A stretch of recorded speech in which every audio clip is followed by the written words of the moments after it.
Hello,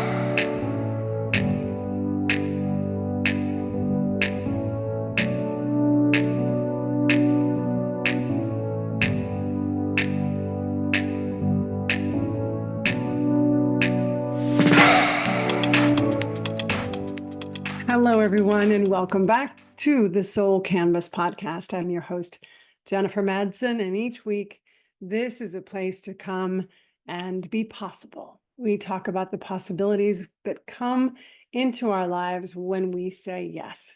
When we say yes to creativity, to adventure, to travel. This week, I want to talk to you about saying yes to new beginnings.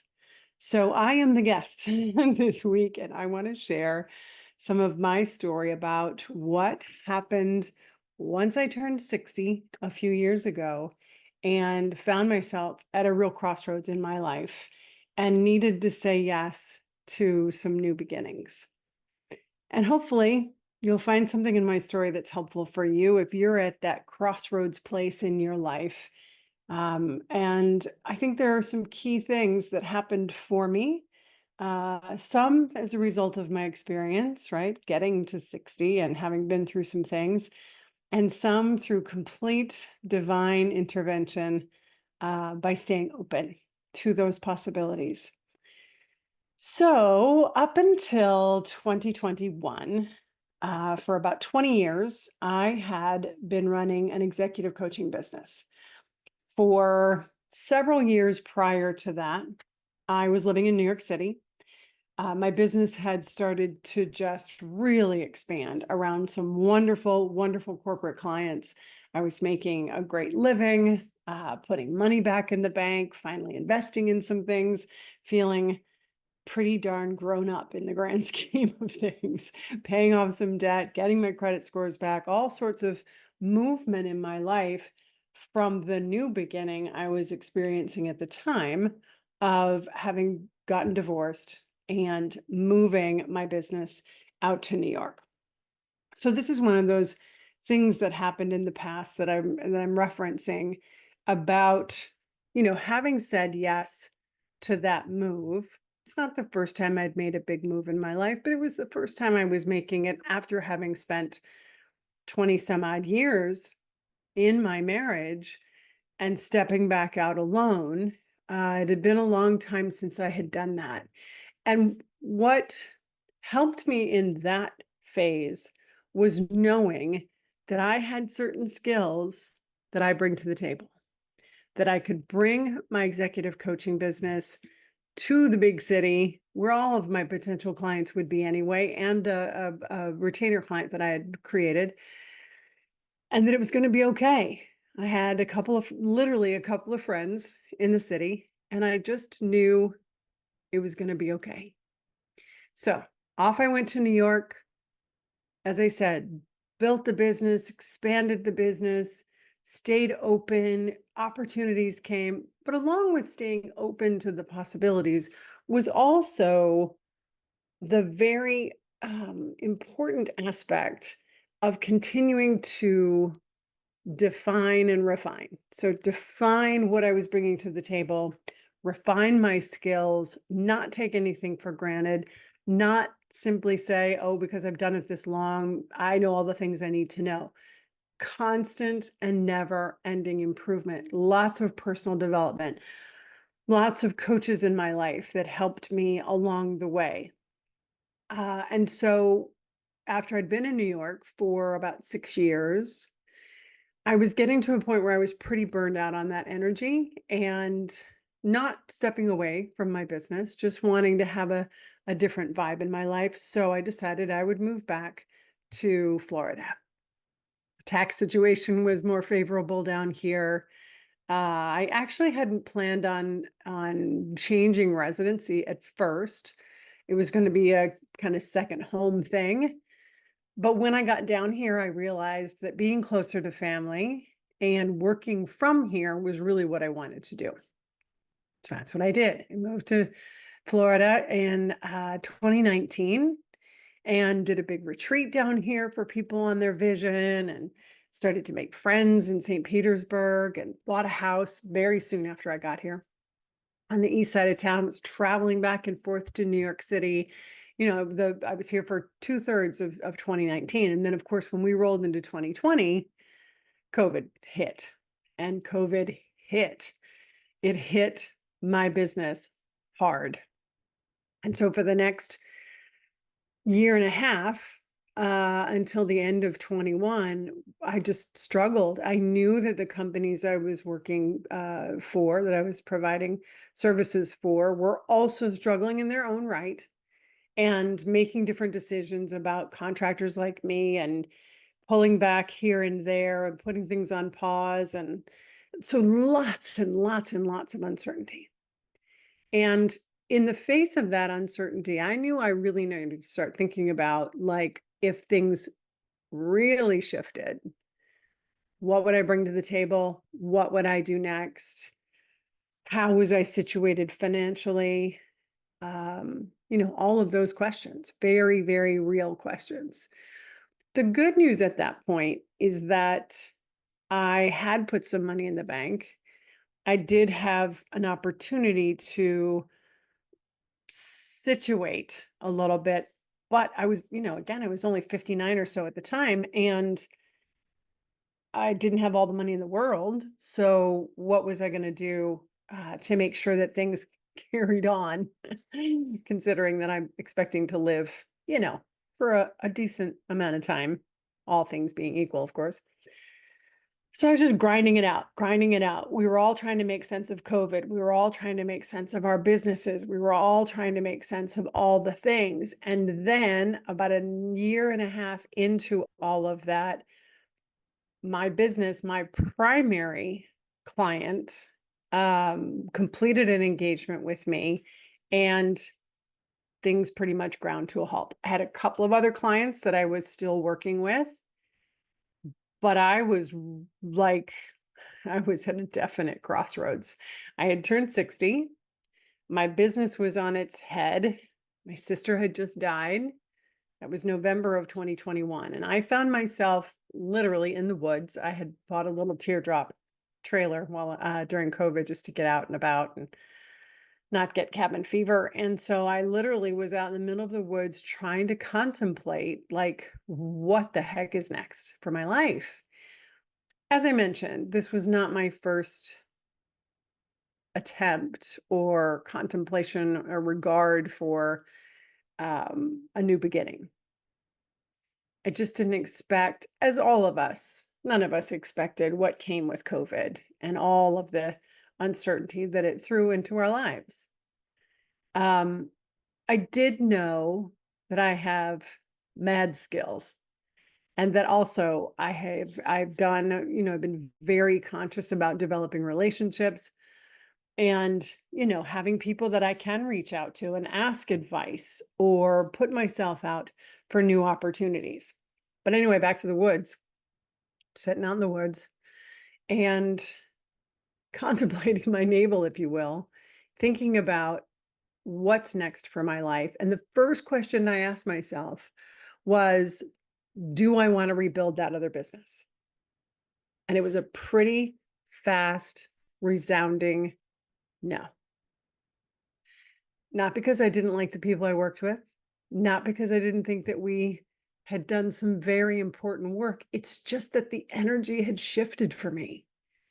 It really was a massive turning point in creating a next phase for my life where I could redefine how I spent my days, with whom, in what commission of what thing, but I didn't have all those answers in terms of, I knew what I didn't want. I didn't have all the answers on what I did want, but I knew they would come. I knew that as long as I kept asking quality questions, like, what brings me alive? Where do I feel like I'm in best service to people? How must I be in this world? As long as I was in those quality questions, I knew that answers would come. So I was continuing to coach some executives with some other corporations that were still on the books for me, which was amazing. And I was very grateful for that. I also needed to fill a big hole income wise. that was left when my primary client closed shop with me, if you will. So I looked around and said, where might I serve?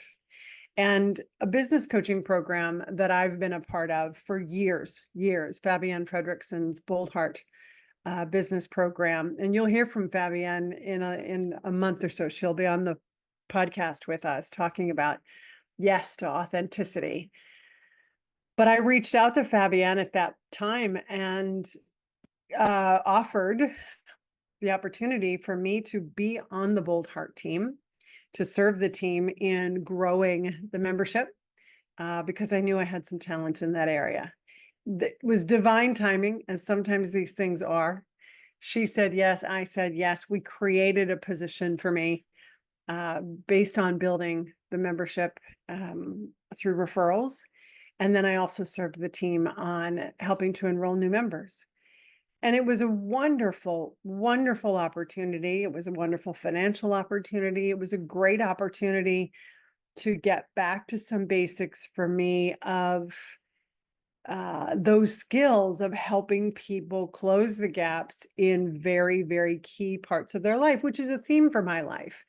I did that in the dating service business and helping people find love. I did it in financial services with helping people get better with their money, as a coach, as a life and executive coach, a business coach. So being in that environment with those amazing people fit the bill in terms of who I must be in the world, authentic, challenged, how I must experience things with authenticity and impact. And then the impact that I wanted to have, which was to help people see possibilities for themselves that maybe they were a little challenged in seeing all by themselves. And so that fit the bill beautifully.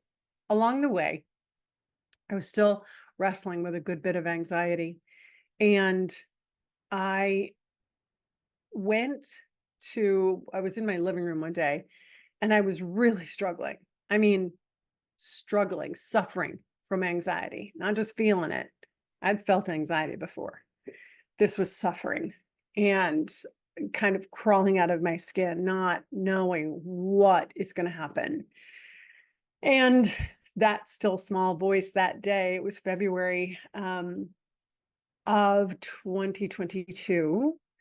This little voice said, go in the other room and just play with some of the art stuff, play with your art stuff. Now, I have been hauling around art materials for years. 25 years ago, I took a watercolor class. I wasn't particularly good at it. I wasn't really that practiced at working with watercolor or taking classes. I kind of stepped in and stepped out really quickly with it. But I had always been intrigued by it. My mother's a painter. And so I decided that day that I went into that room in my house to try and alleviate some of the anxiety, that I was going to pick up this particular box of pastels my mother had given me probably 10 years prior. I'd been carrying the things around. I had done nothing with them because I didn't know how to use them. And I thought they were too difficult, but I kept hauling them around. That particular day, I opened that box of pastels. I put one of those little sticks to a piece of paper that I found, a piece of watercolor paper, I think, and changed my life. If you've done anything with pastels, they are very vibrant and they're very immediate and they're very, they're intense. It was everything I needed in that moment. And I fell down that rabbit hole. I started taking classes online, pre-recorded, live classes in person. The next thing I knew, I was in France because I just kept saying yes to this thing that filled my heart and filled my soul and brought so much joy and curiosity and intrigue to my life. I didn't set out to be a professional artist. I found a love for a particular medium and a huge desire to learn how. Because at that time, I didn't really think I knew how. I didn't think I could paint. I didn't think I could draw. And the truth is, I didn't know some of the fundamentals. And once I learned them, I kept learning them and applying them and applying them and applying them. And the next thing I knew, I was putting them online and people were asking me if they could buy them. And the next thing I knew, I was selling art and using art principles and creativity principles in my coaching. My new coaching business, SoulCanvas, was born out of that, out of just continuing to say yes to who I must be in the world and what I must experience, how I must impact. And everything came back around, including executive clients, which is really interesting to me because one of my biggest fears, and this is something I know from my clients as well, one of my biggest fears was that if I go change all these things about myself from what all these other people were used to from me, they were all used to the corporate me, suited up, New York City corporate me. And I show up a little differently than that. I mean, I certainly know how to throw on a suit if I need to, but I'm mostly in casual attire, painting pictures or coaching people online, and sometimes in person. But I just kept showing up for that and showing up for that. And then the next thing I knew, rolling into 2024, I had a full roster of clients that I'm helping birth their soul projects, books, businesses, nonprofits, careers. I took people on a retreat to Costa Rica in May. We'll be launching an art community for artsy souls that like to just play with abstract art and grow from the experience. I mean, just saying yes to new beginnings, trusting that manifestation for me is bow my head, move my feet, get clear about my vision, know how I want to be in the world, what kind of difference I want to make, and then move my feet, ask the questions, go to the people, ask for help, try things. What I love, if you're watching this on YouTube, you'll see that I'm sitting in a part of my home and I've got two of my paintings over my shoulder and a couple more up there. The one behind me is somebody else's. But, 2.5 years ago, I didn't know how to do any of that. And it's getting better and better and better because I keep showing up for it. So that's the story, folks. And I continue to say yes on the daily to those opportunities to be my best in the world, whether I'm painting something, coaching someone, or helping you find your creative side.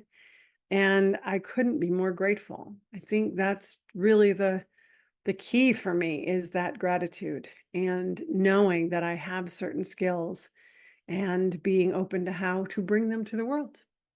So I hope this is helpful for you. I hope that if you are sitting somewhere in your own crossroads, if you're contemplating a new beginning of your own, whether it's a move to a new town, stepping into a new career, you don't have to change everything about who you are.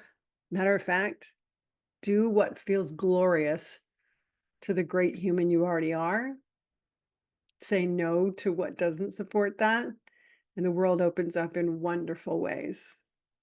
So I hope this was helpful for you. I'll put some notes in our notes section for the podcast. Please subscribe, spread the word, tell your friends. We'll be back next week with a new guest. Love you to pieces. See you soon.